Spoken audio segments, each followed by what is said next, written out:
ये कहानी है दो दोस्तों ध्रुव और करण की। ध्रुव को रात की रोशनी बहुत अच्छी लगती थी। उसे सूरज की रोशनी से बहुत चिढ़ मचती थी। वहीं दूसरी तरफ करण को रात की रोशनी के बजाय सुबह का उजाला ज़्यादा पसंद था। एक दिन दोनों जंगल में घूम रहे थे। ध्रुव करण को बोलता है, यार, चंद्रमा की ये रोशनी कितनी अच्छी है। काश हमेशा ऐसे ही रात रहे। वहीं दूसरी ओर करण बोलता है, मुझे तो रात से ज़्यादा सूरज की रोशनी ही पसंद है। उनकी ये बातें पास में खड़ा बाबा सुन लेता है और ध्रुव को बोलता है, बेटा, कुछ खाने को है? इस जंगल में मैं अकेला घूम रहा हूँ, कोई भी नहीं है और मुझे बहुत भूख लगी है। ध्रुव के पास एक चिप्स का पैकेट होता है।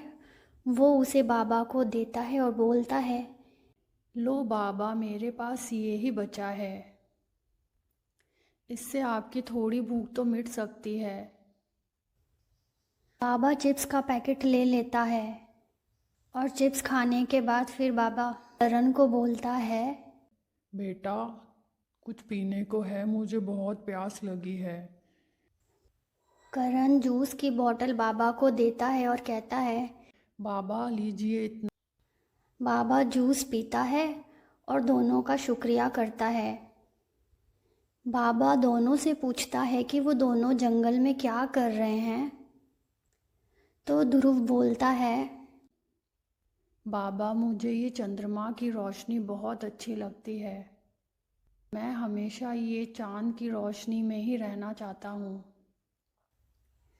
वहीं दूसरी तरफ करण बाबा से कहता है, नहीं बाबा, मुझे तो चंद्रमा की रोशनी इतनी पसंद नहीं है।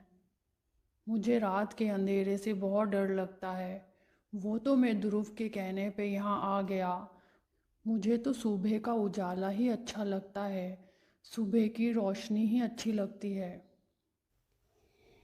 बाबा दोनों की बातें सुनकर दोनों को आशीर्वाद देता है कि वो जो चाहे उन्हें मिल जाए। जैसे ही बाबा वहाँ से जाता है, ध्रुव उस जंगल में ही रहता है और दूसरी तरफ करण वहाँ से गायब हो जाता है और सुबह के उजाले में चला जाता है। ध्रुव को चांद की रोशनी इतनी अच्छी लगती है कि वो सारा दिन बस चांद को ही देखता रहता है।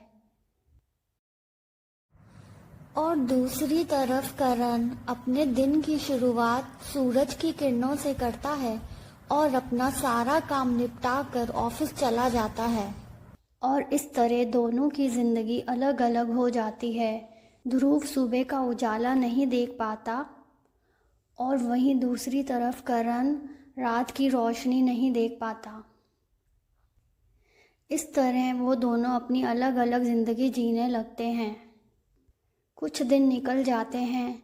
ध्रुव रात की रोशनी में बहुत खुश होता है और वहीं दूसरी तरफ करण भी सुबह के उजाले में अपने सारे काम निपटाता रहता है।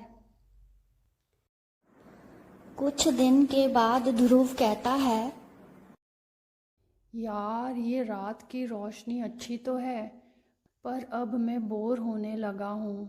कुछ करने को भी नहीं है। बस सारा दिन सोते रहो, सुबह होती ही नहीं है। वहीं दूसरी तरफ करण रात की रोशनी के लिए तरसता है। वो सोचता है, काश रात हो जाती तो वो सो जाता और उसकी सारी थकावट दूर हो जाती। वो पूरा दिन काम कर कर थक जाता है। इस तरह दोनों अपनी अपनी ज़िंदगी में बोर होने लगते हैं और सोचते हैं काश वैसा ही हो जाए जैसा पहले था। एक दिन ध्रुव के सपने में बाबा आते हैं और बोलते हैं, ध्रुव बेटा, तुम्हें मज़ा तो आ रहा है ना रात की रोशनी में? ध्रुव बाबा को बोलता है, बाबा, मज़ा तो आ रहा है, पर मैं सुबह के उजाले को बहुत मिस कर रहा हूँ। सुबह की किरणें, सुबह उठ के काम पर जाना, इन सब चीज़ों को बहुत मिस कर रहा हूँ बाबा। प्लीज़ आप पहले जैसा कर दीजिए सब कुछ। उसकी बातें सुनकर बाबा कहते हैं, जैसा तुम चाहो बेटा। और इतने में ही ध्रुव को नींद आ जाती है और वो सो जाता है। दूसरी तरफ करण को भी वही बाबा अपने ऑफिस के बाहर खड़े दिखाई देते हैं और करण से पूछते हैं, करण बेटा, मज़ा तो आ रहा है ना सुबह के उजाले में? नहीं बाबा, मैं रात की रोशनी को बहुत मिस कर रहा हूँ। सारा दिन काम कर कर थक जाता हूँ, पर रात होती ही नहीं है कि मैं आराम कर सकूँ। प्लीज़ बाबा, आप पहले के जैसा कर दीजिए सब कुछ। उसकी बातें सुनकर बाबा कहते हैं, जैसा तुम चाहो बेटा। जैसे ही रात होती है करण सो जाता है। कुछ देर में सुबह हो जाती है और ध्रुव उठता है और देखता है कि सुबह का उजाला हो गया है। वो सूर्य की किरणों को देखकर इतना खुश होता है जितना वो रात की रोशनी को देखकर भी खुश नहीं था। दूसरी तरफ करण भी उठ जाता है और एकदम फ्रेश फील करता है क्योंकि कई दिनों से वो सोया नहीं था। उन दोनों दोस्तों को बात समझ आ जाती है कि जितनी ज़रूरी रात की रोशनी होती है उतना ही ज़रूरी सुबह का उजाला भी होता है। इस कहानी से हमें ये सबक मिलता है कि रात के अंधेरे के बाद सुबह का उजाला होता ही होता है। इन दोनों को कभी अलग नहीं किया जा सकता, ये प्रकृति के नियम हैं। इसी तरह की रोचक और मनोरंजक कहानियाँ देखने के लिए हमारे चैनल को सब्सक्राइब कीजिए और बेल आइकन का बटन भी दबा दीजिए ताकि आने वाली हर कहानी आप तक पहुँच सके।